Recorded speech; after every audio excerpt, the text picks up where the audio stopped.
Hey, YungCripp, it's been a while since you've uploaded. When's the next video coming? Listen, I know, I haven't uploaded in a while. I'm not colossal. You don't need to get on my back about it. But I owe everybody an explanation. You're right, and I will give it to you. I have this new mobile game.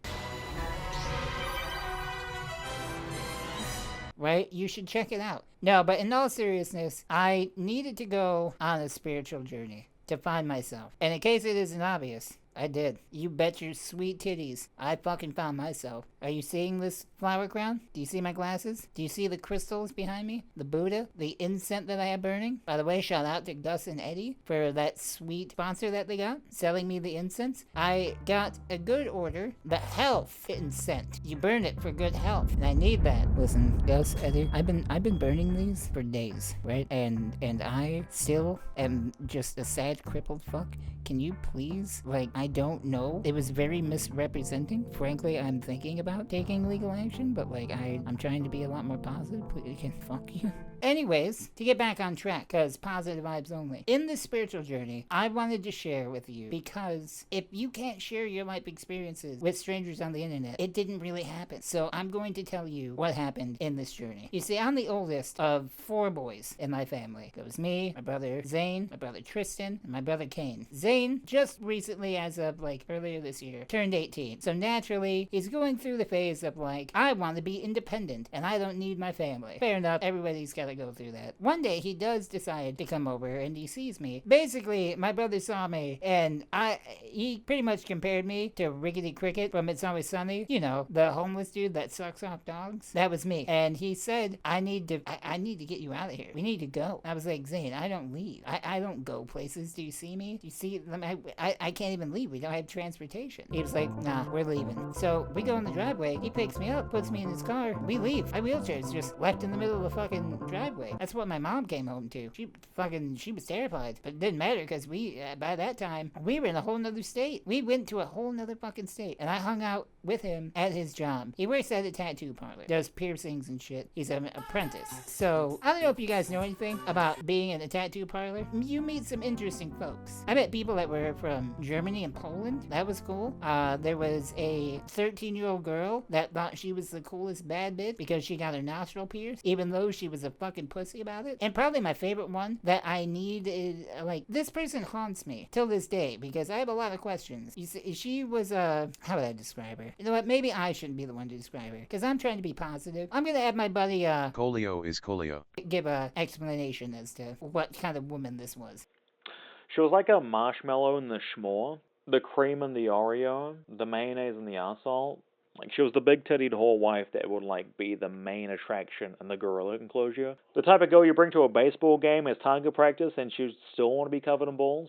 Thighs so wide you could collide a planet with her clitoris and you'd still be able to see black holes in her vagina. That was a pretty good rundown of that, anyways. But she was in there, and she wasn't alone. She was with her black boyfriend, or husband. I think they were married. I'm pretty sure they were married, now that I remember. And that's fine. You know what? No judgment here. If you can find anybody to love you, stick with that. Who am I to judge? But I couldn't help but judge. Not because they were an interracial couple, but because slightly above her ankle was a white pride symbol tattoo, and it didn't look like one made in jail. It looked like one professionally made. They had been together for years. I overheard them. Years. So I had to sit on that for a while and think either one, it's some kind of a fetish thing, like race play. I mean, I'm not gonna kink shame. I've been around the block once or twice. My chair died, but you know. Or 2, I like to think it's a bit more of a romantic, Romeo and Juliet type thing, where it was oh, I come from a racist family. I'm gonna do my racist dad proud and be extra racist. More racist than anybody in the trailer park. But then she fell in love with the one black guy that lived there, and they were like, no, forbidden love. But she's like, it's okay. It's more than fine. We can make it work. I love black dick. So that was a fun time. That was good. And I loved it. And it was getting late at this point, and we had been there all day. And his dad comes up, and he's like, hey, we're going to this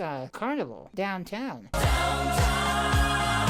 You want to come with us? And I was like, well, I mean, I don't have a wheelchair. I don't know if you know this about me. I can't move. I don't think anybody is willing to carry me. He was like, yeah, don't worry. We'll pick you up one of them push wheelchairs from Walmart. And I was like, well, I'm already out of my comfort zone. let's just go balls deep in this bitch. So he gets a wheelchair. We go all the way downtown.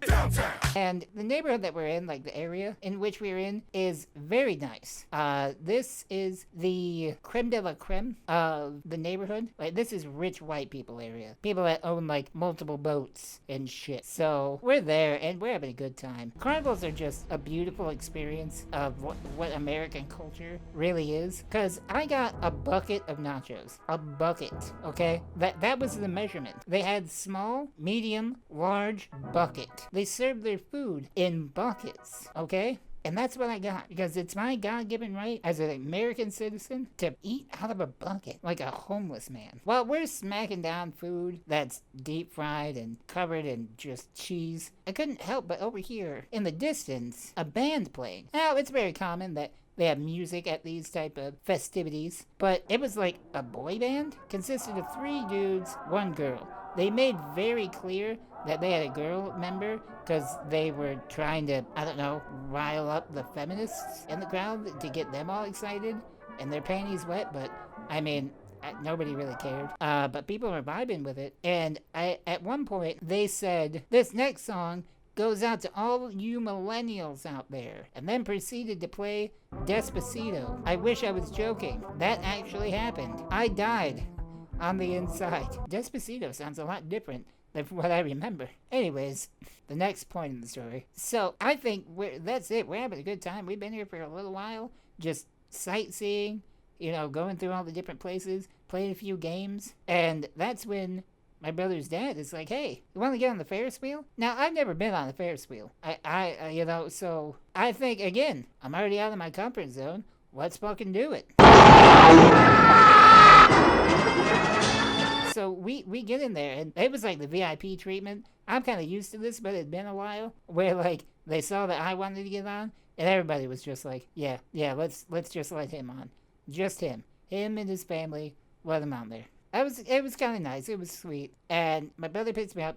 He sits me down in the Ferris wheel seating. And I realize in that moment, I'm spoiled, being that everything I place my butt on typically is soft and really nice and comfortable. Able-bodied people have it rough. I feel bad. Your asses are constantly on uncomfortable surfaces. Why? Why is that? It hurt. It physically hurt me to be sitting anywhere but my chair. Anyways, so we're on there, and it was fun. It was a beautiful experience. I mean, I thought I would maybe be scared of heights. No, it was just nice. Nighttime, beautiful sky, lights from the downtown. Fucking gorgeous.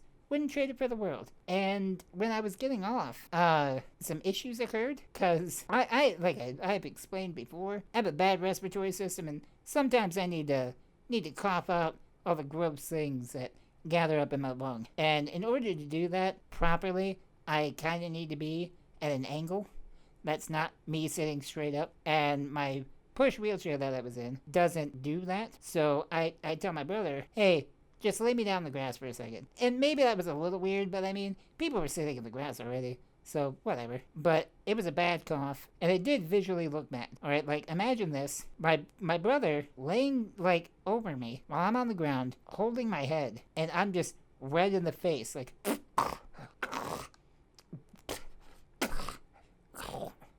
I didn't think that visual gag all the way through. This is a cum shot. Just gonna clean this up real quick, so be right back. So needless to say, it looked visually bad, what was occurring, and the people that operated the Ferris wheel took notice to that and instantly panicked. They come up to my brother and they're like, is he okay? Is he dead? Do we have a dead crippled guy here? And my brother reassured them multiple times. Even me, I took a break from my coffee and was like, hey, it's fine, I promise. But I understood. They wanted to make sure everything was fine. Fair enough. So I get done coughing, and the one dude, that pretty sketchy looking guy, I mean, anybody that works at a carnival type of thing that operates the rides, never really somebody that I would trust necessarily without knowing them, you know, like right off the bat. But he puts his hand on my shoulder and he says, wait right here, kid, I got something for you. I was like, yeah, all right. I mean, what's the worst that could happen? So we wait there for like 10 minutes. We waited for a good while, and he comes back. He's a little sweaty. He's like, out of breath and shit. and he gives me a thing that he says, this is a piece of the Ferris wheel, and I want you to have it. And I didn't question it, but I still think, like, what the fuck? Don't you need that?